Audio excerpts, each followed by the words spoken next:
My name is Magnus Shipinski, and I am a participant in Project Next Generation, or PNG. I am interviewing veteran Mr. Dennis Joseph Wolfe, of whom was with the U.S. Air Force. Today is June 8th, 2017, and we are filming in Elmwood Park, Illinois Public Library. Hello, Mr. Wolfe. Good morning. How are you today? I'm fine, thank you. All right. So, where were you born and when? Well, I was born in Wausau, Wisconsin, and I was born on December 7th, 1943, 2 years after Pearl Harbor on the same date. I know you have a unique situation for this next one, but who or where were your parents and what were their occupations? My mother, Martha, was a housewife, and my father, Irving, was a railroad trainman. However, my mother got sick, and my father couldn't be at home to raise me because he had to work. So I was actually raised by my great aunt and uncle in Chicago. In Chicago, nice. So who were your siblings, and what were their names and genders, and which, if any, served in the military? Actually, I am an only child. Your only child? Yes. All right. What were you doing before you entered the service? I was a student at the West Chicago Community High School in West Chicago, Illinois. Did you have a favorite subject back then? Oh, a favorite subject, I suppose, was history. And I did track and I did wrestling. And that was about it. All right. So you served in the U.S. Air Force, that's correct? Yes. Did you enlist or were you drafted into these war? I was 17 years old when I enlisted. At that time, the draft was around 19 years old. So I ended up, actually I was too young to even sign up for selective service. I joined the Air Force before I was 18. Interesting. So why did you choose that specific branch of the military? Well, for years I was going to be a Marine, then I was going to join the Navy. But when I looked at the different branches of service, I felt the Air Force would give me the best training because I knew I would have a life after the military, and I wanted to receive that training to prepare me for the rest of my life. So what happened when you departed for training camp in your early days of training? Did you recall any instructors, or if so, what were they like? Well, we flew out of Midway, and they took us to Lackland Air Force Base in Texas, San Antonio, Texas. The instructors were big, loud, and very demanding, and scary. Well, for a 17-year-old, yes. Yes. Did you receive any specialized training? If so, what? Actually, I did. You did? The Air Force sent me to 4.5 months of technical school, which was administrative technical school. So if you ever watch MASH, in the character Radar, he's like the company clerk. Mm-hmm. That's what I did. Okay. How did you adapt to military life, including physical, regiment, barracks, food, and social life? Well, actually, I adapted okay, and I think partially because I had gone out for sports in high school. It was very disciplined. The only downside was that I wasn't with my family, so I missed them. Mm-hmm. So where did you serve?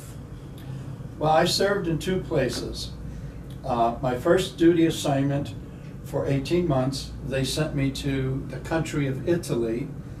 And believe it or not, they sent us to a remote air station in Italy, if you can believe Italy could be remote. And the second duty assignment, I was sent to the SAC bomb wing, the 379th bomb wing in Oscoda, Michigan at Ward Smith Air Force Base. So you served abroad. What were some of the memories you have of that experience? Well, I enjoyed Italy very much. I actually learned a little bit of the language. I was able to visit Rome 3 times. I actually visited the Vatican also. And I also was able to visit Padre Pio, which was a very holy man. He had the stigmata of Christ. And so I got to visit him and meet with him 2 times. I was able to visit Paris. And while in Italy, we formed a military drill team. So we would go around the country at the local Italian festivals and performing as a military drill team for the local folks. Nice. So you said that you were in Italy. Maybe you could expand on that a little more and what you actually did there? While in Italy, I was assigned to the 379th Radio Group Mobile. And this shows you a map of Italy. This patch is actually 55 years old. And this shows you where the base was. We were at Brindisi, Italy, in southern Italy. And we were an extension of the National Security Agency, or the NSA. And at that time, this is during the Cold War period. At that time, there was no hot war going on, but we still were in confrontation with the communist countries. And across the Adriatic Sea, there was Yugoslavia and Albania, which were heavily communist. And we were there as a listening post for the NSA to listen to the communist communications. And I'm sure they were doing the same with us. So if you were on the front lines, what combat action did you witness? Actually, there was no hot war when I enlisted. However, I am a Vietnam era veteran because during the last part of my enlistment, Vietnam became hot and we started sending soldiers to Vietnam. But I myself could not serve in combat because I knew too many secrets. Being part of the NSA, I was granted a top secret crypto clearance, and if I was captured by the enemy, my own soldiers would have to shoot me. So you weren't on the front lines, so what were your duties not on there? Well, I was assigned as an administrative clerk in the local finance office when I was in Italy. But that job also required me to be the base records officer, which meant I had to be aware of all of the reports and records going to higher headquarters, whether they were top secret, above. There are several classifications above top secret, which their names are secret in themselves. And I had to monitor and make sure that those reports got out in a timely manner. So was there any secrets that you ran upon that were like totally shocking to you? Actually, no, but part of being indoctrinated to top secret crypto, we are told a secret, which now is no longer a secret because of time. The reason that Hitler did not invade England was because 2 days before the invasion, and the Germans were all prepared to invade England, but 2 days before the invasion, the English changed their code, their secret code, and the Germans could not understand what the English were going to do. And so they postponed their invasion and eventually canceled it. Now, at the time they told me that, it was top secret, but now it's over 25 years old, much older than that, so that's no longer a secret.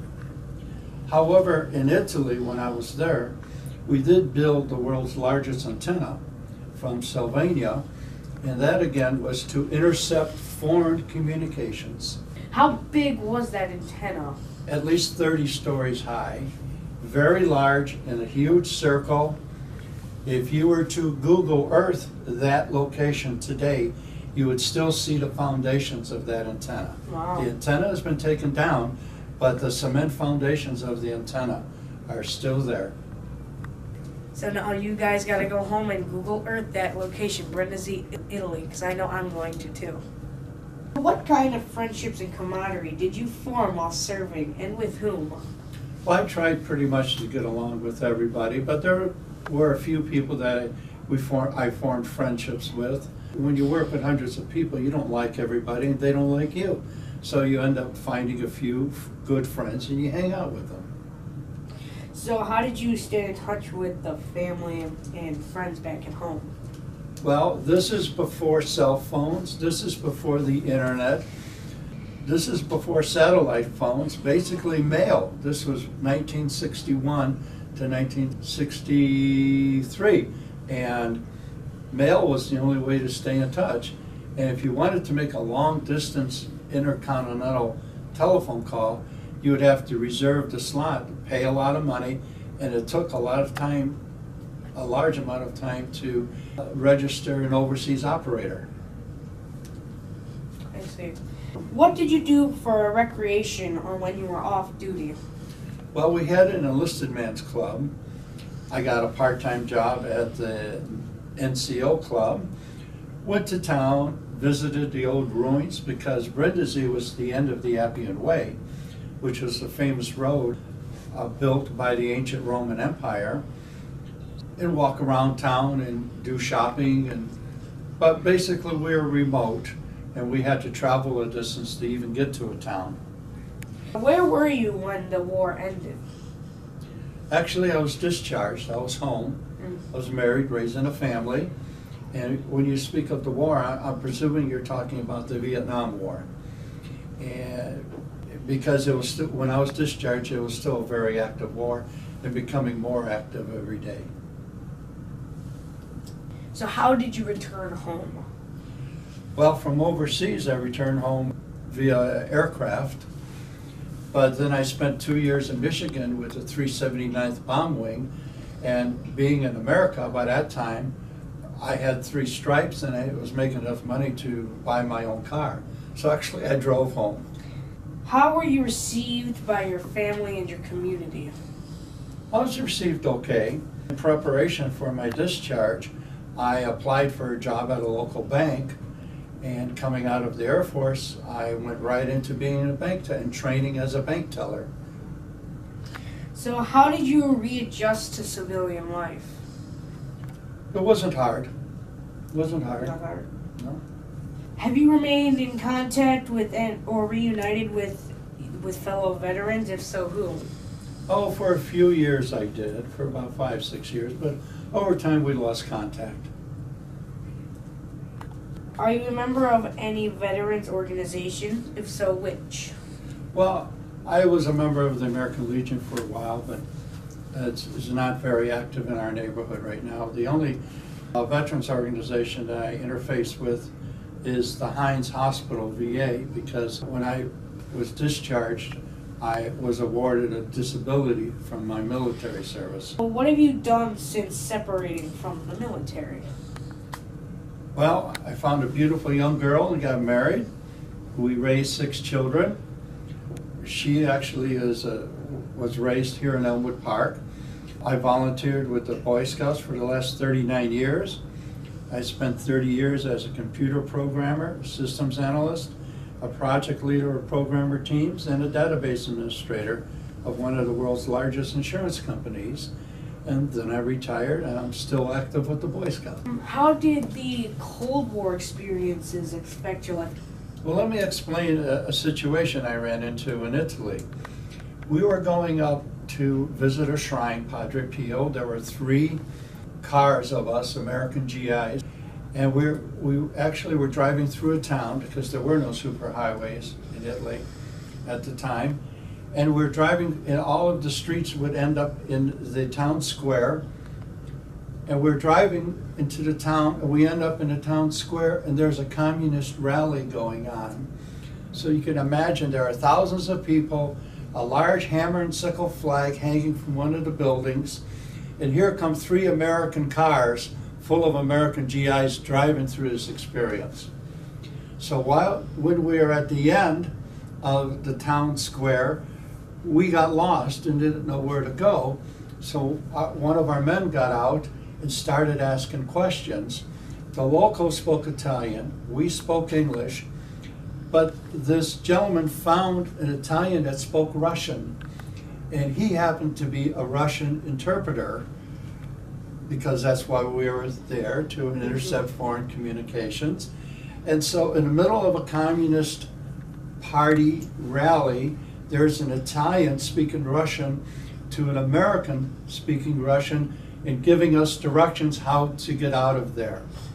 I thought that was a quite unique experience. So what are some life lessons you learned from military service? Well, to keep my focus and to get the job done. And whatever situation you end up in, make the best of it wherever you are. All right. How has your military service impacted your feelings about war and the military in general? Well, I do not like war. I wish there were no war. I'm a father of 2 sons. I didn't want to see my sons go to war. No parent really does. But I do believe that every young man should spend time in the military for the training and the discipline, and it gives us a sense of values and appreciation of good things. What message would you like to leave for future generations who will view or hear this interview? It is challenging to always look for the true truth. Everyone has their own opinion of the truth. You do, I do, but where does the true truth lie? That is a challenge in itself. All right, is there anything you feel like we haven't discussed or should be added to this interview? If so, what? Well, let me see, I made some notes here. The last 2 years I was assigned to the 379th Bomb Wing, which was part of SAC, and a unique thing happened to us. We were awarded the Presidential Citation as the best bomb wing in the Air Force in 1964. The last time that was awarded to the unit was while they were bombing Germany in World War II. I contacted a rare disease in the Air Force when I was in Italy called Reiter syndrome, and that's why I've been a member and an outpatient of Heinz VA Hospital for the last 55 years. The disease is common in Europe, but it's rare in America. And that's part of life. We just have some people get battle wounds. I got a different type of wound. Well, all right. Thank you, Mr. Wolfe, for your time. Most welcome.